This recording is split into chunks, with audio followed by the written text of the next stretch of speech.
오래간만에 이렇게 수요 강단에 서는데 사무엘을 꼭 마치고 싶었습니다. 오늘 두 번째로 이제 사무엘에 대해서 우리 지난번에 한 번 했고 오늘 또 두 번째로 하는데 우리 사무엘은 정말 믿음의 거장입니다. 우리 난세에 영웅이 난다 그러잖아요. 자, 믿음의 위인은 평안하고 아무 문제가 없는 그런 상황 속에 나오는 것이 아니라 오히려 굉장한 변화와 위기의 소용돌이 속에서 믿음이 이제 빛을 발하게 되는 거예요. 자, 온 세상이 물의 심판을 받아서 뒤엎어지는 그 한가운데 노아가 서 있지 않습니까? 또 자신의 살던 곳을 떠나서 전혀 알지 못하는 낯선 땅으로 옮겨가는 위기 가운데 아브라함이 있어요. 그리고 이제 이스라엘 70여 명이 되는 가족들을 데리고 애굽으로 들어가야 하는 그 자리에 야곱이 있었습니다. 그리고 이제 400년 살았던 그 애굽에서 탈출해가지고 광야로 나오는데 모세가 있었고, 그리고 그 이스라엘이 한 번도 가보지 못한 그 가나안 땅에 들어가서 정착하는데 여호수아가 있었습니다. 이들 사이에도 크고 작은 그런 믿음의 위인들이 있지만 이들만큼 큰 위인들은 없어요. 왜냐하면 이들은 아주 굉장히 커다란 위기와 도전을 뛰어넘고 그런 변화하는 도전에 응전했던 그런 믿음의 사람들이었기 때문에요. 그 중에 하나가 바로 사무엘입니다. 왜 사무엘인가? 자, 여러분, 우리 사무엘은요, 제일 마지막 사사입니다. 그래서 사무엘까지 사사 시대가 끝나고 그 다음에 이제 새로운 왕정 시대가 열려요. 그래서 이스라엘이 가나안 입성 후에 오랫동안 유지했던 사회 체제의 아주 커다란 변화입니다. 그동안 이스라엘은요, 사사를 지도자로 하면서 사실은 우리가 보면은 사사기에 보면은 수도가 어딘지를 잘 몰라요. 그만큼 지방 분권적인 국가였는데 이제는 중앙 집권적인 국가로 탈바꿈을 합니다. 다 평등한 사람들이었는데 이제는 왕, 귀족, 평민, 노예 이렇게 신분이 차별화되면서 수평적인 관계에서 수직적인 관계로 변화되는 그 시점에 서 있어요. 자, 이런 큰 변화에도 불구하고 참 이스라엘이 왕정 사회로 안착하는 데는 사무엘의 역할이 굉장히 컸습니다. 자, 여기서 우리 사무엘의 탁월한 점 두 가지를 한번 생각해 봐요. 첫째로 사무엘은 자기를 내려놓은 사람이었다. 사무엘이 늙었어요. 그래서 자기 자식들을 사사로 세우고 다스리게 했는데 이 자식들이 사무엘 같지가 않아. 그래서 막 뇌물을 받고 재판을 굽게 합니다. 자, 이런 이야기가 점점 퍼져나가니까 백성들이 사무엘 앞에 나왔어요. 그리고 얘기합니다. 우리에게도 왕을 세워주십시오. 우리도 왕을 갖고 싶습니다. 강력한 왕권을 갖고 있는 이웃 나라가 이제 부러운 거예요. 자, 근데 이 말은 어떤 의미에서 보면은 이제 당신과 당신의 가족이 더 이상 우리를 다스리지 마십시오. 우리는 새로운 지도자를 섬기겠습니다. 라고 하는 말과 같은 거예요. 그럼 사무엘의 심정이 어떻겠습니까? 한마디로 백성들로부터 버림받은 그런 느낌을 가졌을 거라고요. 자기 나름대로 최선을 다했는데 그런데 백성들이 새 지도자를 구해요. 뭔가 자기 등을 돌리는 그런 느낌을 받았겠죠. 그래서 이 문제를 앞에 두고 사무엘은 하나님께 나갔어요. 이게 참 중요하죠. 하나님께 나가는 거예요. 우리가 이런 일 생길 때 하나님께 나가는 게 참 중요합니다. 답은 하나님께 있어요. 하나님께 나가니까 하나님이 사무엘을 위로하시는 거예요. 뭐라 위로하냐면 이게 사무엘상 8장 7절에 보니까 여호와께서 사무엘에게 이르시되 백성이 내게 한 말을 다 들으라. 이는 그들이 너를 버림이 아니요 나를 버려 자기들의 왕이 되지 못하게 함이라. 너를 버린 게 아니야. 나를 버린 거다. 나를. 참 우리 하나님이 이런 말씀을 했을 때, 이런 말씀 들었을 때 사무엘 속에 아마 그 마음에 있었던 그 섭섭함이 한순간에 다 이렇게 사라졌을 거예요. 이놈들이 어떻게 나한테 이럴 수가 있는가라는 생각을 가졌는데 하나님이 너를 버린 게 아니야. 나를 버린 거야. 말씀하신다 이거죠. 그러면서 섭섭한 생각 갖지 말고 왕의 제도를 철저히 가르치고 왕을 세워라. 이 왕정 제도를, 왕정 국가를 허락해 주십니다. 이게 사무엘이 그 속에 있는 섭섭함을 떨치는 계기가 된 거죠. 우리가 살아가다 보면은요, 여러분 생각지 못하게 우리가 섭섭한 마음을 가질 때가 있습니다. 섭섭한 마음이 생기지 않으면 제일 좋은데 사실 그게 어려워요. 가정에서나 직장에서나 심지어 교회에서도 섭섭한 마음이 들 때가 있어요. 여러분 그럴 때 다른 누가 우리의 답이 아닙니다. 하나님께 나아가면은 하나님의 기가 막힌 방법으로 우리 속에 있는 섭섭함을 치유해 주세요. 그게 얼마나 중요한지 몰라요. 자, 그래서 사무엘은 하나님의 말씀대로 첫 번째 기름을 부어서 왕을 세우는데 그가 우리가 잘 아는 것처럼 사울 왕이죠. 그런데 그가 하나님께 불순종해. 그래서 불순종함으로 인해서 하나님의 명을 따라 사무엘이 또 다른 사람에게 기름 부었는데 그가 바로 다윗이었습니다. 그리고 이 다윗 왕 때부터 견고한 왕정 제도가 자리를 잡아요. 그래서 그 아들 솔로몬까지 이어져 가면서 다윗과 솔로몬 왕국, 그야말로 이스라엘의 최고의 전성기를 구가하게 됩니다. 사무엘은 바로 이 일에 쓰임을 받았어요. 온 이스라엘을 다스리던 사사 사무엘이 그 사사 제도를 폐하고 왕을 세우고 모든 권력을 그 왕에게 이양하고 왕권을 견고하게 한 것입니다. 저는 역사를 좋아해서 역사 책도 많이 읽고 역사 공부를 참 많이 했는데 특별히 근대 역사에서 각 나라가 전부 다 이렇게 민주화되잖아요. 우리가 서양도 한꺼번에 민주화된 게 아니에요. 각 나라마다 민주화되는 과정이 다 다릅니다. 그리고 옛날에 고대사회는 뭐 다 왕이었죠. 왕제도. 왕제도 다 비슷하잖아요. 왕이 자기 아들한테 왕권을 물려주잖아요. 왕이 세습된다. 자, 그런 왕권 제도에서 민주적인 사회로 이렇게 바뀌어지는 그런 과정들이 나라마다 이제 다 다릅니다. 근데 저는 그런 것들을 한번 쭉 보면서 이런 상상을 해봤어요. 아주 훌륭한 왕이 있어가지고 자기 스스로가 왕정을 종식하고 민주주의를 도입하는데 앞장을 서. 그래서 국민이 이제 선거를 해가지고 새로운 대통령이 선출이 되면은 자기는 뒤도 돌아보지 않고 권좌에서 내려와가지고 그래 그 새로운 대통령에게 권력을 이양해. 그런 왕이 혹시 없을까 하고 눈을 씻어봐도 그런 사람이 없어요.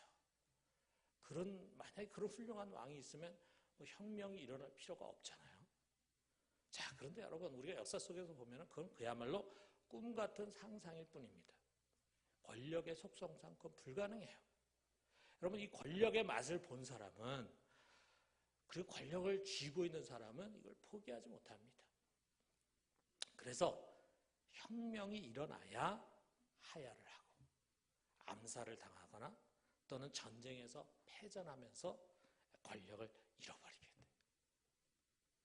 뭐 우리나라도 해방 이후에 이것을 경험했잖아요. 또 다른 나라도 마찬가지입니다. 자, 그런데 여러분 여기 사무엘 한번 주목해봐요. 그는 2인자가 아니에요. 사사를 지도자로 옹립했다가 이제 다시 왕을 지도자로 옹립하는 그런 2인자가 아니에요. 그 스스로가 이스라엘의 최고의 통치자였어요. 온 백성이 그를 믿고 따르기 때문에 그에게는 그야말로 절대적인 권력이 있었어요. 그런데 자기가 쥐고 있는 그 권력을 내려놓는 거예요.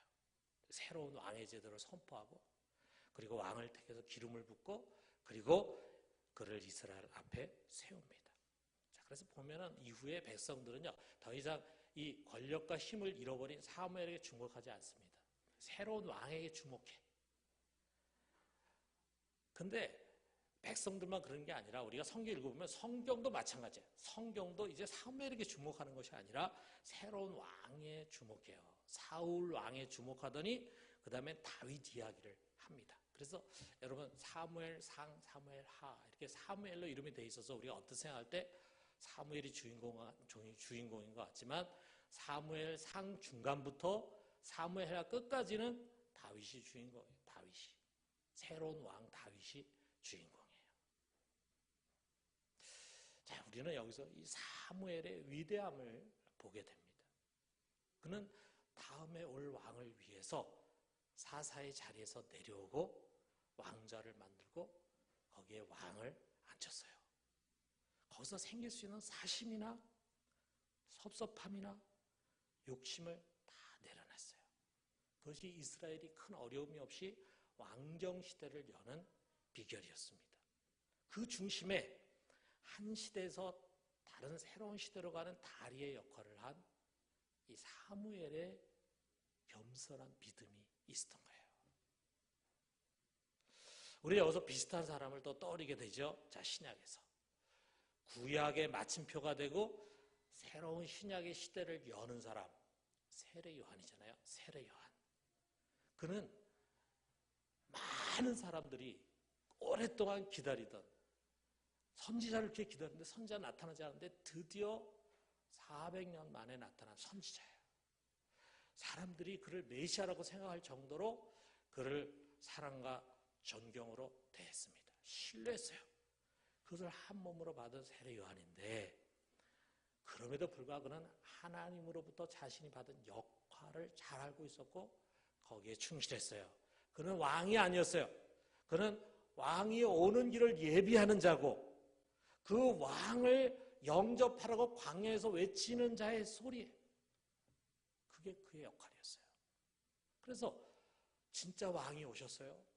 사람들이 점차로 예수 그리스도에게 주목합니다. 자신에게 몰려오던 사람들이 다 예수님에게 갑니다. 자신을 따르는 자들이 적어지니까 자기 제자들이 볼멘소리를 합니다. 그랬을 때 그 제자들에게 한 말이 이거잖아요.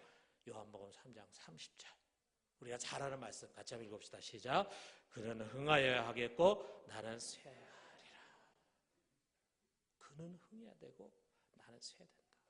이렇게 말이 쉽지 내가 쇠하는 자리에 선다는 거 쉽지 않습니다.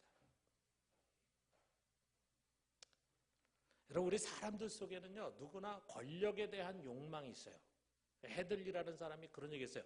권력에 대한 욕망은 왕자의 마음과 마찬가지로 농부의 마음 속에도 지배적일지 모른다.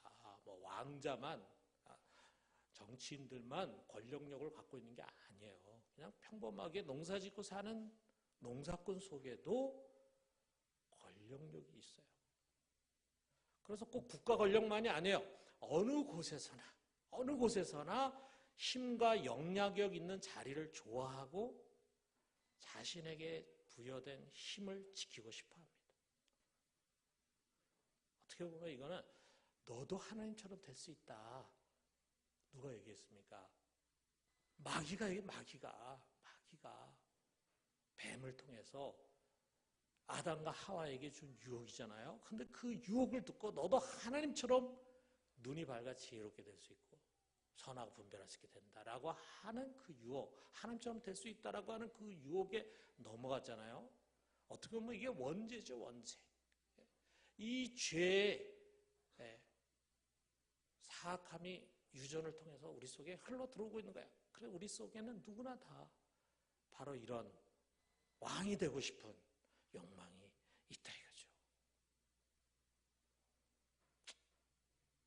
교회 안에서도 그럴 수 있습니다. 그러나 여러분 우리 그리스도인의 역할은 왕이 되는 것이 아닙니다.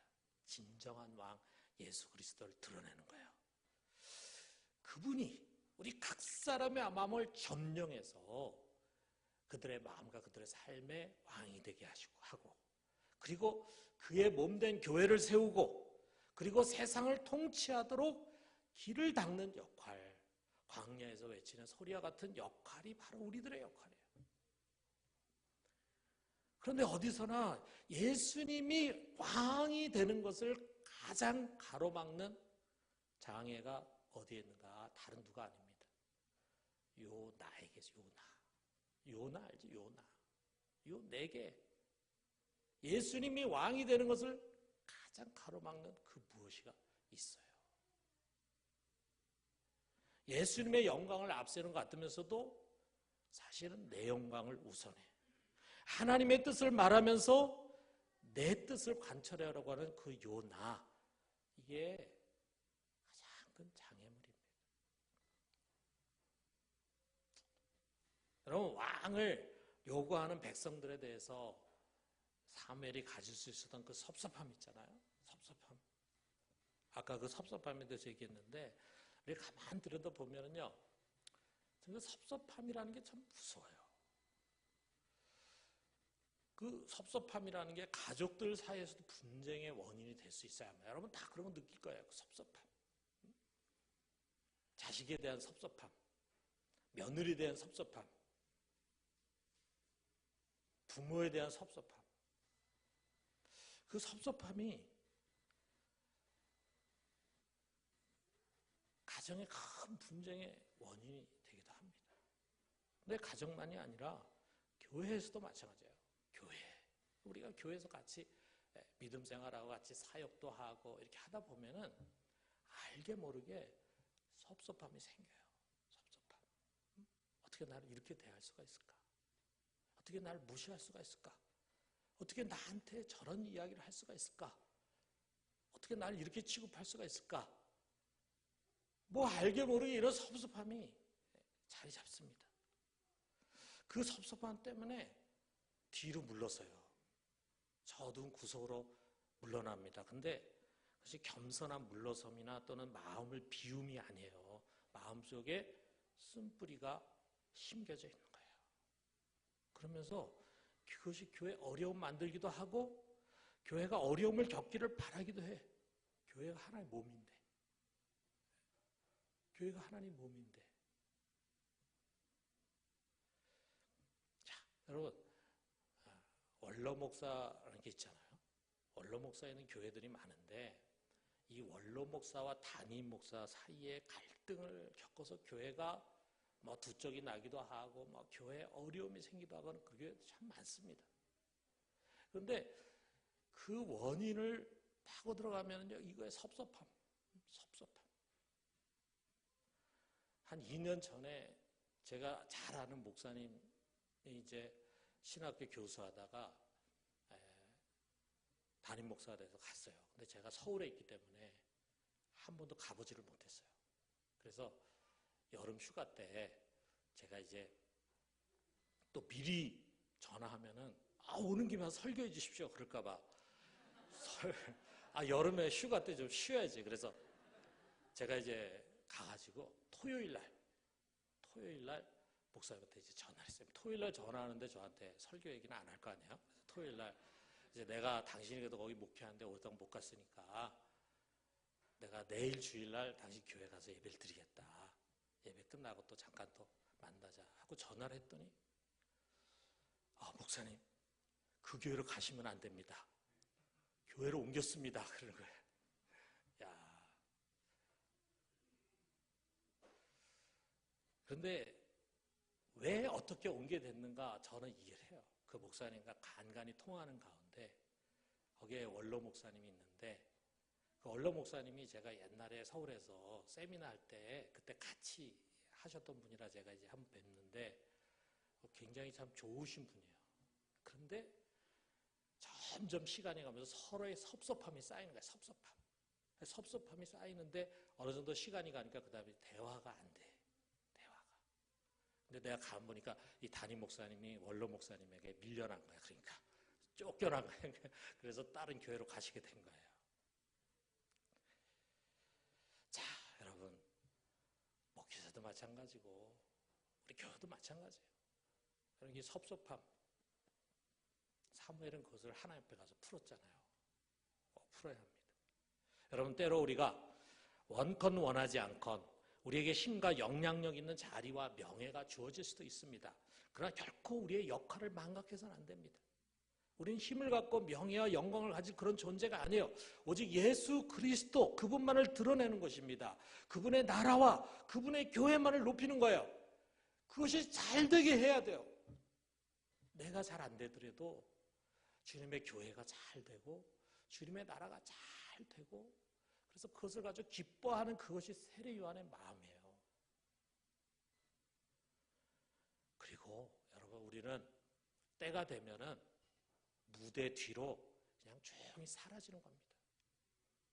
이름도 없이 빛도 없이 조용히 사라지는 거예요. 그것을 위해서 우리는 내려놓을 줄 알아야 합니다. 내려놓음. 여러분 참 어렵지만 그러나 내려놓지 않으면은 우리 주님과 그의 나라와 교회가 살지 못합니다. 그렇게 건강하고 잘 부흥하던 교회가 어느 날 갑자기 큰 분쟁에 사로잡힌 원인을 들여다보면은 어떤 누군가의 내려놓지 못함, 주님보다 교회보다 하나님 나라보다 자기를 앞세우는 그 무엇, 그것이 결국은 교회 공동체를 파괴시키는 것이 되더라고요. 그는 흥하여야 되겠고 나는 세워야 되리라. 여러분이 사무엘과 세례 요한이 주는 이 교훈을 오늘 밤에 우리 가슴에 꼭 담고 우리가 서 있는 그 자리에서 우리 자신을 내려놓을 수 있는 우리 모두가 되기를 주님의 이름으로 축원합니다. 자, 두 번째로 사무엘은 순종의 사람이었다. 자, 최초로 왕이 된 자가 사울이에요. 이스라엘 최초로 왕이 됐어요. 그러면 사실 이 사울은 왕이 진정 무엇인지 어떻게 해야 하는가를 좀 보여줬어야 돼요. 왕이라는 것이 사사와 마찬가지로 하나님을 대리해서 백성을 통치하는 것이잖아요. 그러니까 자기 뜻대로 하는 것이 아니라 하나님의 뜻을 따라 통치해야 합니다. 그렇기 때문에 왕은 항상 하나님의 명령에 민감하고 순종해야 돼요. 자, 그런데 사울이 그렇게 하지 못한 거예요. 사무엘이 하나님의 명령을 받아가지고 사울에게 이렇게 전했습니다. 우리가 아까 읽은 사무엘상 15장 3절에 보니까 지금 가서 아말렉을 쳐서 그들의 모든 소유를 남기지 말고 진멸하되 남녀와 소아와 젖먹이는 아이와 우양과 낙타와 나귀를 죽이라. 한마디로 말하면 전부 다 진멸해라. 전부 다 진멸해라. 이걸 가지고 인권을 얘기하고 동물에 대한 사랑 얘기하고 그런 얘기하면 안 돼요. 이건 하나님의 특별한 뜻과 계획 가운데 이런 명령 주셨어요. 다른 곳에 항상 이런 식의 명령을 주시는 게 아니야. 그런데 모든 걸 다 진멸하라고 사울에게 말했어요. 자, 그 사울의 이 명령을 받고 순종해서 아말렉을 공격해가지고 승리를 했습니다. 여기까지는 좋았어요. 그런데 그 다음에 어떻게 했는가? 9절에 보니까 사울과 백성이 아각과 그의 양과 소의 가장 좋은 것 또는 기름진 것과 어린 양과 모든 좋은 것을 남기고 진멸하기를 즐겨 아니하고 가치 없고 하찮은 것은 진멸하니라. 자, 하나님 말씀대로 안 하는 거예요. 그러고서는 사무엘이 왔을 때 우리가 하나님 명령을 순종했나이다 이렇게 얘기하는 거예요. 자, 그는 나중에 이제 사무엘의 책망을 받고 하나님의 명령을 어긴 이유를 이렇게 변명합니다. 24절에 보니까 사울이 사무엘에게 이르되 내가 범죄한나이다. 내가 여호와의 명령과 당신의 말씀을 어긴 것은 내가 백성을 두려워하여 그들의 말을 청종하였음이니이다. 아마도 사울 왕은요 전쟁에 나가기 전에 출정하기 전에 백성들을 모아놓고 사무엘로부터 들은 하나님의 명령을 그대로 전달했을 거예요. 너희들 이 전쟁에서 하나도 남기면 안 된다. 모두 다 진멸해야 된다. 이것이 하나님의 명령이다. 백성들은 예, 명령대로 하겠습니다. 라고 대답했을 것입니다. 그런데 막상 전쟁에서 승리를 거두니까 수많은 전리품들이 있잖아요. 얼마나 아깝겠어요. 그러니까 백성들 속에 탐욕이 일어나는 거죠. 왜 이렇게 좋은 것들을 우리가 다 없애느냐. 우리가 이 전쟁을 위해 수고했는데 우리에게 돌아오는 것이 뭐냐. 이런 불만의 목소리가 점점 커지는 거죠. 자, 그러니까 사울의 마음이 흔들렸습니다. 하나님의 명령과 백성들의 요구 사이에 결국은 사울은 민심과 천심 사이에서 천심을 따르지 않고 민심을 따랐어요. 이게 우리가 민심이 천심이다라는 말이 있지만 그것이 항상 맞는 것이 아니에요. 민심과 천심이 다를 수가 있어요. 아마도 사울도 이 백성의 생각을 동조했을 거예요. 아깝다는 생각이 들었을 거라 이거지. 자기도 좀 더 취하고 싶은 그런 마음이 있었을 거라 이거지. 그래서 백성들이 요구하니까 할 수 없이 내가 순응해야지라고 하면서 백성의 뜻을 청종했어요. 그러면서 사울은 자기가 불순종하고 있는 걸 알잖아요. 그걸 뭘로 이제 이 캄프라치를 하냐면 여기에 있는 양과 소 좋은 것을 골라가지고 하나님께 최고의 제사를 드리자. 하나님께 제사를 위해서 이거 진멸하지 말고 조금 남겨놓자라고 하는 것으로 자기 합리화하는 거예요. 좀 교묘하죠. 여기에 대해서 사무엘은 이렇게 책망했습니다. 22절, 23절 보니까 여호와께서 번제와 다른 제사를 그의 목소리를 청정하는 것을 좋아하심같이 좋아하시겠나이까. 순종이 제사보다 낫고 듣는 것이 순양의 기름보다 나으니 이는 거역하는 것은 점치는 죄와 같고 완고한 것은 사신 우상에게 절하는 죄와 같음이라. 왕이 여호와의 말씀 버렸으므로 여호와께서도 왕을 버려 왕이 되지 못하게 하셨나이다. 여러분, 여기에 지금 이 책망의 말은요, 하나님이 주신 말씀이 아니에요. 이것은 어떻게 보면 사무엘이 자신이 평생 지키면서 살아온 삶과 신학의 철학이에요. 한마디로 하나님께 대한 절대 순종, 100% 순종. 그의 삶은 이런 순종으로 점철된 그런 삶이었어요. 자, 여러분, 우리 어린 사무엘이 처음으로 하나님의 음성을 들었을 때의 내용이 나오잖아요. 엘리는 타락하고 엘리의 아들들은 부패하고 타락하고 그래서 하나님부터 징계를 받기 바로 전에 하나님이 사무엘을 불렀을 때 사무엘상 3장 10절에서 사무엘이 뭐라고 말합니까? 말씀하옵소서 주의 종이 듣겠나이다. 우리 한번 같이 따라해봅시다. 말씀하옵소서 주의 종이 듣겠나이다. 이것이 사무엘이 하나님께 최초로 드린 말씀이에요.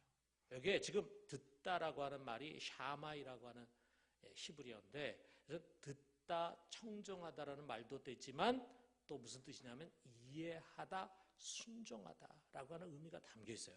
그래서 여러분, 우리가 신명기서 보면은 6장 4절이나 9장 1절에 이스라엘아 들으라 이렇게 말합니다. 그때 그것은 단순히 귀로만 들으라는 말이 아니에요. 내가 전한 이 말씀을 깨닫고 순종해라 라고 하는 의미가 그 안에 담겨져 있어요. 자, 하나님과의 첫 번째 만남에서 사무엘의 반응은 하나님, 저는 당신의 말씀을 청종하고 순종하겠습니다. 여기서 시작됐어요. 그리고 그는 평생 변하지 않고 청종하고 순종하면서 살았습니다. 우리가 성경 읽어보면은 사무엘이 단 한 번도 불순종한 내용이 소개되지 않아요. 이것이 그의 평생을 의롭고 바르게 살도록 만들었어요. 자, 우리 성경에 보면은요, 이 사무엘의 은퇴식 하는 장면이 나옵니다. 사울 왕을 세웠어요. 그리고 난 다음에 그는 이제 사사라고 하는 공직에서 물러나는 거야. 그 자리에서 은퇴식 연설을 하는 거죠. 거기서 사무엘이 먼저 이렇게 말합니다. 사무엘상 12장 3절에 보니까 내가 여기 있나니 여호와 앞과 그의 기름 부음 받은 자 앞에서 내게 대하여 증언하라. 내가 누구의 소를 빼앗았느냐, 누구의 나귀를 빼앗았느냐, 누구를 속였느냐, 누구를 압제했느냐, 내 눈을 흐리게 하는 뇌물을 누구의 손에서 받았느냐, 그리하였다면 내가 그것을 너에게 갚으리라.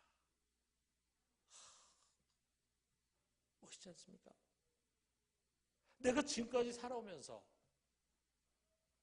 누구의 물건을 강탈한 게 있느냐, 내 권력을 가지고 뇌물을 받아서 판결을 굳게 한 게 있느냐, 얘기해봐라. 혹시 내가 모르고 그런 일 한 게 있다면 내가 다 갚아주겠다 말합니다. 그랬을 때 백성이 대답합니다. 4절에 당신이 우리를 속이지 아니하였고 압제하지 아니하였고 누구의 손에서든지 아무것도 빼앗은 것이 없나이다. 여러분, 이 사무엘의 바로 앞에 사사가 엘리였는데 그 비극적인 말년을 맞이했잖아요. 그 그 엘리와 얼마나 다릅니까? 사무엘의 이런 명예로운 은퇴식을 갖고 그 뒤에도 하나님의 명령을 따라서 사역을 하는 가운데 다윗에게도 기름 부음을 하죠. 그런 자신의 소임을 다하다가 눈을 감았어요. 그리고 놀라운 것은 이 사울 왕이 말이에요. 사울 왕이 이 사무엘이 죽은 다음에도 그 사무엘을 의지해. 사무엘. 그래가지고 여러분 성경에 그런 내용이 나오는데 이게 정말 사실인지 뭔지 우리가 정확하게 모르겠지만 이제 패전의 위기, 블레셋에게 이제 패전의 위기 앞에서 막 두려움에 사로잡혀가지고 이 사울은 어떻게든지 죽은 사무엘을 불러올리려고 하는 거예요. 만나고 싶은 거예요. 죽은 사무엘을. 사무엘 만나서 지금 어떻게 해야 됩니까? 묻고 싶은 거예요. 자기를 그렇게 책망했는데 그럼에도 불구하고 사울 왕이 의지할 자는 사무엘밖에 없었던 거예요. 사무엘은 그런 영적 지도자였습니다. 그런 영적 지도자의 길을 간 것입니다. 이 모든 것은 다른 무엇이 아니에요. 철저한 순종의 결과였어요. 순종. 여러분, 여기 사무엘이 사울을 책망한 말을 우리 되새겨봐요. 어쩌면 순종에 대해서 이보다 더 극단적인 표현은 없을 것입니다. 하나님을 기쁘시게 하는 것은 제사나 제물이 아니다. 예배가 아니다. 겉으로 드러나는 신앙생활, 경건의 모습 아니다 이거죠. 신앙의 본질은 내면의 순종, 내면의 순종. 겉으로 하나님의 일을 하고 경건하게 보여도 불순종을 여기저기서 한다면 그것은 우상을 섬기는 죄와 다른 것이 없다라고 이야기합니다. 여러분, 우리 신앙인이 말이에요. 교회 집사가 점집에 드나들어. 혹시 우리 집사님 중에 그런 사람 있습니까? 점집에 드나들어 점을 쳐요. 또 여기 절에 가가지고, 우리 부산에 절이 많잖아요. 절에 가가지고 그 불상 앞에 절을 해. 여러분 그런 거 상상할 수 있습니까? 이제 막 한참 불교에 젖어 있거나 샤머니즘에 젖어 있다가 이제 막 예수 믿은 사람이야 뭐 그럴 수 있겠죠. 그런데 교회 오래 다닌 더더구나 중직자가 만약에 그런 일을 한다면 뭐 징계감이죠. 있을 수가 없죠. 뭐 정말 우리 신앙을 가진 사람에게는 상상할 수 없는 그런 죄죠. 아마 여기 앉아있는 대부분의 사람들, 특히 어려서부터 신앙생활 한 사람 중에는 평생 뭐 점이라는 건 한 번도 생각해 본 적도 없고, 뭐 관광 겸해서 절에 갔을지는 모르지만 뭐 일부러 절에 가가지고 이상한 짓 한 그런 사람 아마 아무도 없을 겁니다. 자, 우리 속에는 절대로 그런 건 해서는 안 된다. 그런 거 아마 하나님 진노하신다. 내 속에 성령이 떠나갈지도 모른다는 그런 생각을 갖고 있을 거예요. 근데 뭐라 그럽니까 여기서? 사실 우리가 점치고 불상 앞에 절한 것 같은 수준의 죄를 범하면서 살고 있다. 여기 22절에 말씀하잖아요. 우리 같이 한번 읽어봅시다. 순종이 제사보다 낫고 듣는 것이 순양의 기름보다 나으니 이는 거역하는 것은 점치는 죄와 같고 완고한 것은 사신 우상에게 절하는 죄와 같으며. 거역하는 건 점치는 것 같다. 완고한 거, 불순종하는 거는 이거는 불상 앞에 절하는 것과 같다. 같은 죄다, 같은 죄.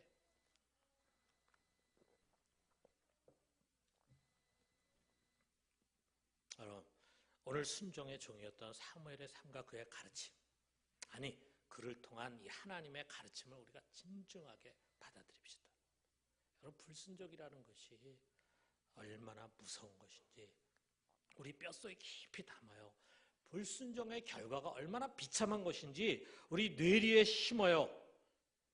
사울은 그에게 주신 하나님의 명령, 하나님 말씀보다 백성들의 말을 청정했습니다. 목에 칼이 들어와도 붙잡아야 할 하나님의 말씀을 세상의 협박과 염려와 욕망 앞에 내어버리고 말았어요. 그리고 그가 하나님 말씀 버렸을 때 하나님도 그를 버렸다고 했습니다. 얼마나 무서운 말입니까? 여러분, 우리는 작은 일에 불순종을 대수롭지 않게 여기는 위험한 습관에 젖어 있습니다.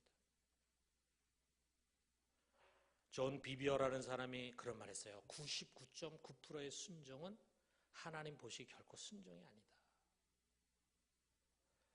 아마도 사울은 자기가 하나님 명령을 받고 백성들을 일으켜서 아말렉에 가서 아말렉을 쳐서 승리한 그것이 순종이라고 생각했을 거예요. 그러나 하나님 말씀대로 그 모든 양이나 소나 사람을 진멸하지 않은 그것은 아주 작은 불순종이라고 생각할지 모릅니다.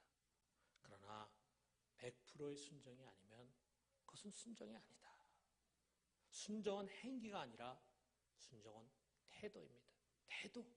하나님에 대한 우리의 자세를 가리킵니다. 여러분, 작은 불순종이 모여서 우리도 모르게 불순종의 습관이 형성이 되고 그런 불순종의 습관이 우리를 무기력하게 만듭니다. 사울처럼 순종하는 것 같으면서 불순종하고 믿는 것 같으면서도 불신하는 무기력한 신앙이 되는 거예요. 하나님의 뜻을 따른 것 같으면서 실은 자기 욕심을 쫓는 그런 사람이 되는 겁니다. 그리고 그런 불순종들은 결국 우리를 죽게 만드는 것입니다. 사랑하는 성도 여러분, 지금까지 작은 불순종을 가볍게 여겼다면 이 불순종의 늪에서 벗어납시다. 여러분 속에 끊임없이 습관적으로 반복하는 죄가 있다면 오늘 밤에 여러분 성령의 치유를 받고 그 모든 죄로부터 벗어납시다. 그리고 다시는 반복하지 맙시다. 여러분, 사람의 말과 자신의 욕망 앞에서 하나님의 말씀을 뒤로 던져버리는 어리석음에서 벗어납시다. 우리가 서야 할 자리는 바로 이 철저한 순종의 자리입니다. 순종이 제사보다 낫고 순종이 예배보다 낫습니다. 순종이 그 어떤 행위보다 중요합니다. 우리 모두가 100% 순종하는 신실한 그리스도인들이 되기를 주님의 이름으로 축원합니다.